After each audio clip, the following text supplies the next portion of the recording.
So we are here today with Harvey Wang, who just produced and directed a film called The Last New Yorker, and so we'd like to hear a little bit about that.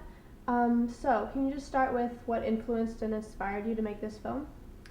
Um, well, I've been a photographer most of my career, and I started working in film maybe 10 years ago, mostly doing things for television and short films and TV commercials and things like that. I always had wanted to direct a feature film. And the short answer, I did this film because I was asked to do it. I was presented with the script, and I thought I really I really liked it, and I just admired what the screenwriter had done, Adam Forgesh. So it was a kind of scrappy project. It took a long time to happen. It's an independent feature film, but what inspired me to do it was that I liked the story and I wanted to direct a feature, and this one sort of it touched my sensibilities and what I was interested in. Mm-hmm. And how did you get into filmmaking? Because I know that you did a lot of photography, and I'm sure you still do.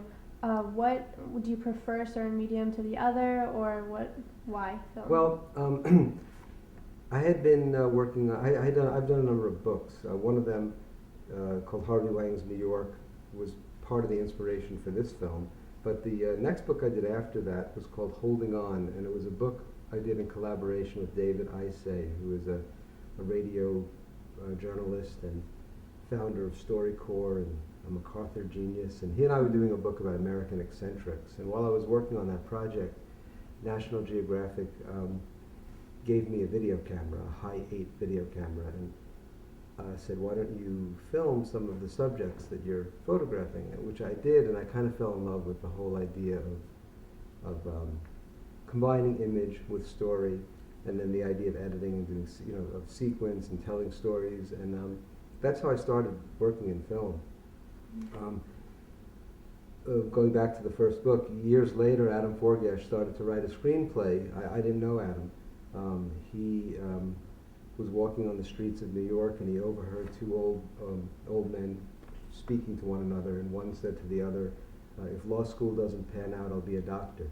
And Adam kind of took that and started to run with it, and while he was doing that, he found my book, Harvey Wang's New York, which is over here, which is a book of portraits and stories of New Yorkers and disappearing professions and ways of life, and Adam kind of used the book as an inspiration as he created the world of the characters, and so in a way, my still work kind of led to me. My still work kind of led to me doing a feature film. Which do I prefer? I love photography. I must say the transition to digital has been for older photographers, it's kind of been a speed bump in terms of figuring out what it all means. But I still love making pictures, and I like making films. So. Actually, one of my favorite filmmakers, Jim Jarmusch, used to be a photographer too, and I found that in a lot of his films it helped him with framing and just the real sense of it. Did you feel that your past in photography really helped enrich the film aesthetically? Or? I think especially for this one, which kind of, it's a bit of a love letter to New York City, and it's shot in New York as it is at this moment, but it's also shot in the New York that is sort of the New York that's a little bit the New York of the older characters. The actors in this film are all in their 70s.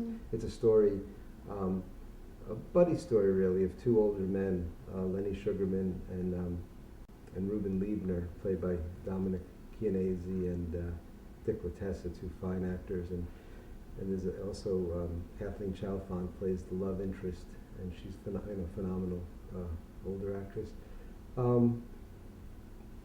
So my photography background, I mean, I didn't shoot the movie. I worked with a cinematographer, but he and I would talk we talked the same language, so I was able to trust him, and he trusted what I had to say, and I was able to focus on the other things the director has to focus on.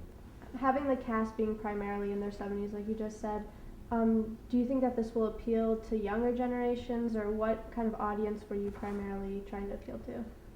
Well,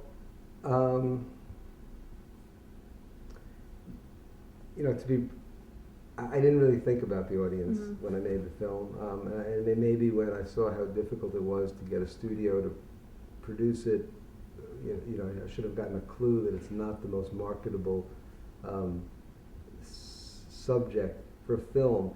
I even though it features older actors, I don't think it's really necessarily just meant for an older audience.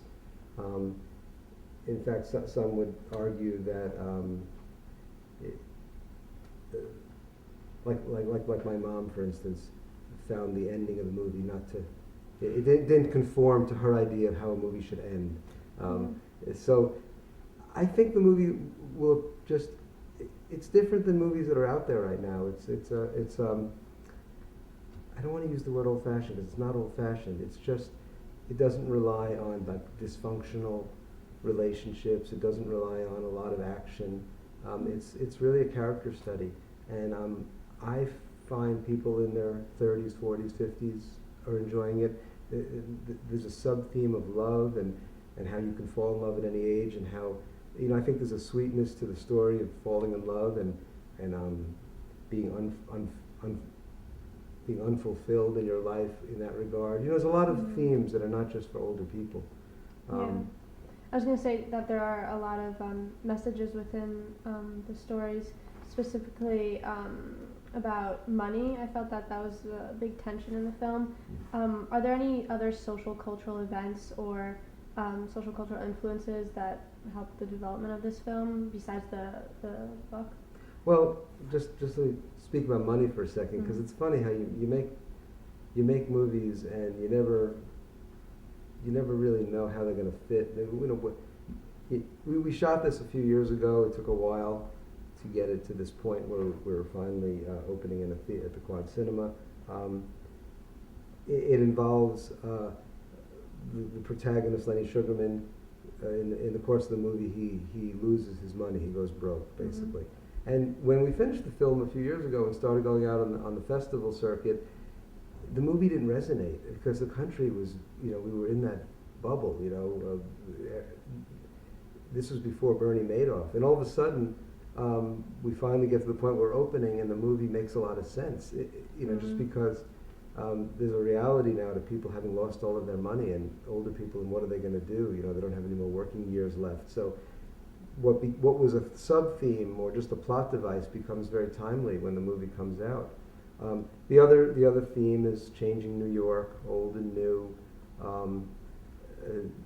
Another theme I would say is